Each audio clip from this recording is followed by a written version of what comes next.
think we're ready to get started with our class tonight. I want to thank you so much for being here.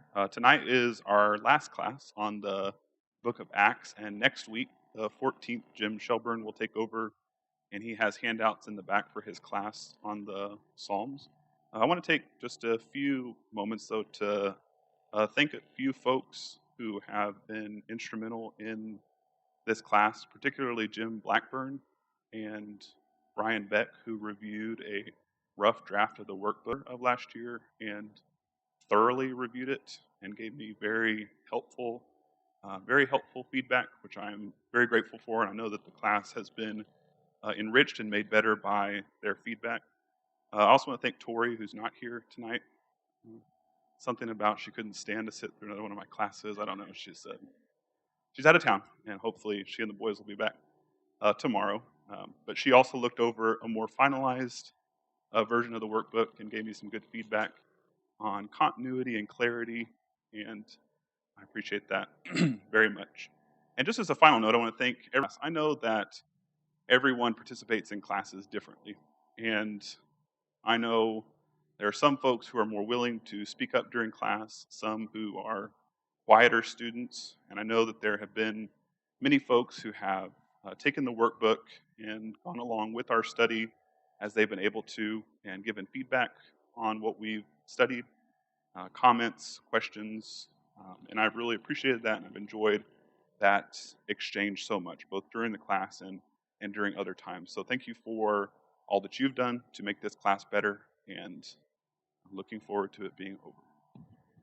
Not after one more class. So you'll recall that we finished talking about 2 weeks ago that Paul and the other companions set out from Caesarea, where you'll recall he was imprisoned, kept in custody for 2 years before finally appealing to Caesar, and then started to make his way to Rome, where Caesar was. And we left off last week with them on the island of, and you'll recall that in the first 12 verses of chapter 27, Paul advised them to stay there on the island of Crete. However, the pilot and owner of the ship, I believe it is, decided that they would go ahead and try and sail on to Rome, even though this was not a favorable time of the year for them to do so.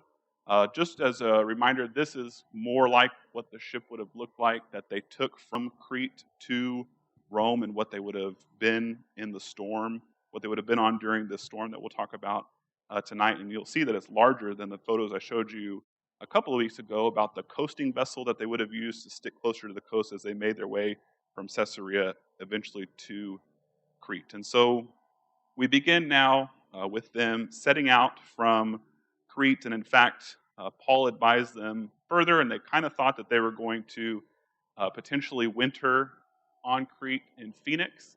But according to verse 13, when the south wind blew, they took that as a sign that it was favorable conditions, in fact, to sail on from Crete. And so that's what they decided to do against Paul's advice, and we'll see what eventually comes of that. So they embark on their journey, and very soon after embarking on that journey, they encounter a storm. And so how much time are we told that they spend battling the storm before they finally are shipwrecked on the island of Malta? You remember how long it is?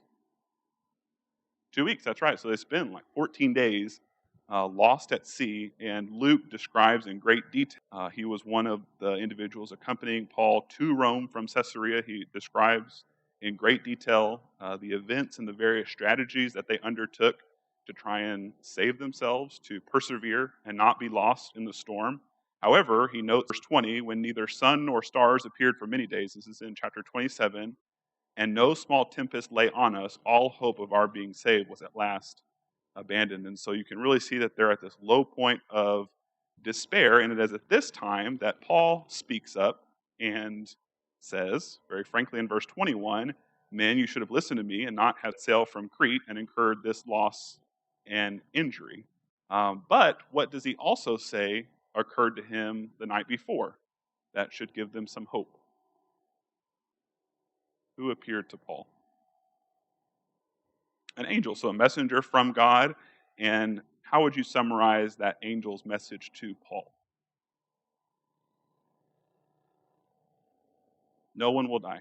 So, not just because we know that Jesus told Paul that he was going to make it to Rome, but this angel is saying that everybody's life on the ship will be preserved. It certainly wasn't going to be an easy ride as it hadn't been, but no one was going to lose their life. And we'll talk about in a minute how maybe hearing this at first, you may have been a little, if you were one of the passengers on the ship, you may have been a little incredulous or in disbelief about what Paul, like, oh yeah, Paul, whatever. But then when it actually comes to pass that everybody makes it safely to land, that might have changed your mind on your view of Paul and maybe other things that he was telling you to be true. And Paul makes this assertion in verse 25 to the individuals on the boat. He says, "So take heart, men, for I have faith in God that it will be exactly as I have been told." So even in the midst of this great tumult, this great tempest, this storm that they're caught in, Paul expresses his faith and confidence in the fact that what the angel said would come to pass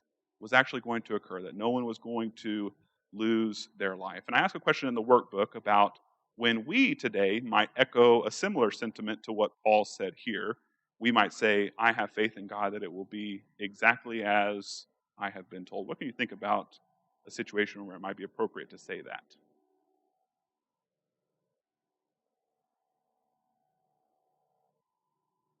Cindy?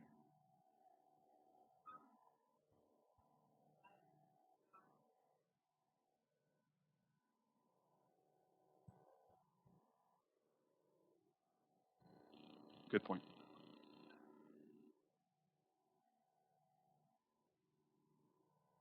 Yes, very good point. So we rely on what God has told us through his word.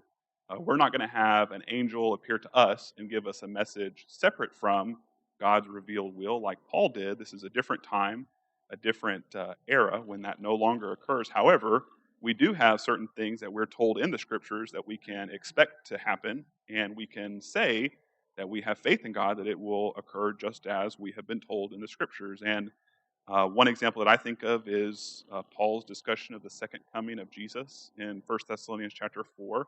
We can be confident and therefore tell others, I'm confident that this is how the end of the age and the coming of Christ will occur, because that's how God has revealed it to us in his word. Any other thoughts on how we can also echo that sentiment today? All right, so jumping now to still in chapter 27, verse 27, we come now to the 14th night as they were being driven along in the Adriatic Sea. It also mentioned that they were trying to avoid this area of where apparently ships were very likely to wreck, and so they're just being tossed about in the Adriatic Sea, and then finally they see or they discern that they're coming close to land. They're taking soundings, and it's getting less and less, implying that they're getting closer and closer to shore. But what happens as they start to approach the unknown land? They don't know where they are. They don't know what island that they're approaching or other piece of land that they're approaching. What starts to happen at that point when they realize they're about to they're approaching land?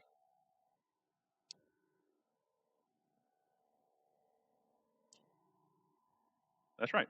So there's this. It's a little bit confusing to me when I first started reading through the narrative, because we read about the big ship that everybody's on, and then it starts talking about, at least in the ESV, the ship's boat. Which I'm like, what does that? What does that mean? But this would have been a smaller vessel used to transport folks and goods from the big ship, which would have stayed outside in the harbor, would have used to transport people back and forth from that ship. And so some of the sailors say, we're going to take this ship's boat and cut out so we can survive, because they realize that things are not looking good and the ship is about to start breaking up. At that point, Paul reminds the ship if they want to live, which they do, and at that point they cut the ropes to that ship's boat, and their fate is all tied together on the big boat.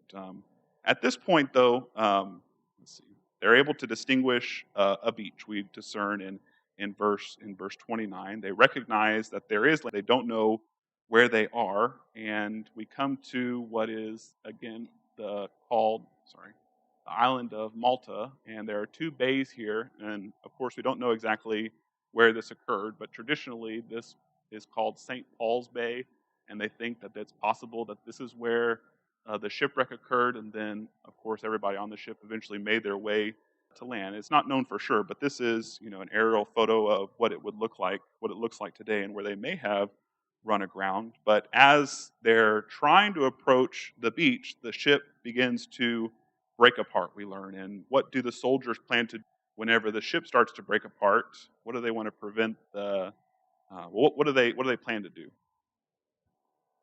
Yeah, they want to kill the prisoners so that they don't swim to shore and then escape. At this point, though, Julius, who's the centurion in charge, intervenes, and it's remarkable because it says that he does so with one person in mind. And who was that?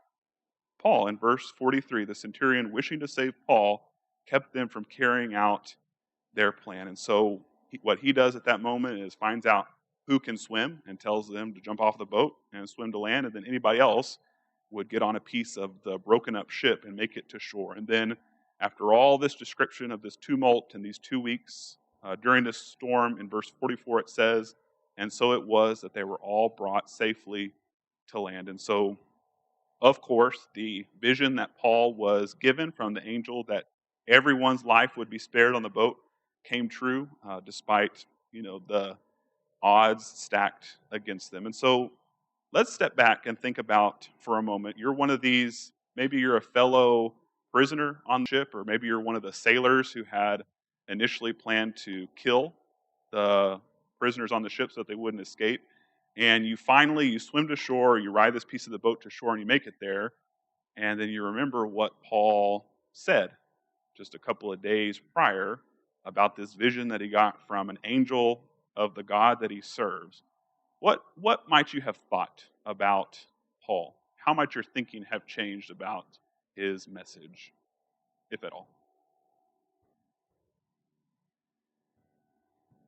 Cindy?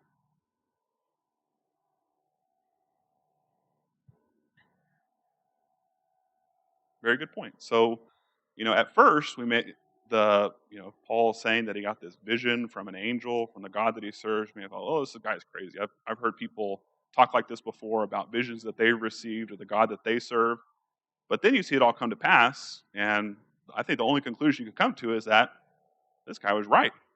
What he said came to pass exactly as he said it was going to come to pass, and I think that would then spur on you to think, well, what else might he be right about? Similar to what Cindy was bringing out. What else could we trust him to tell us the truth about?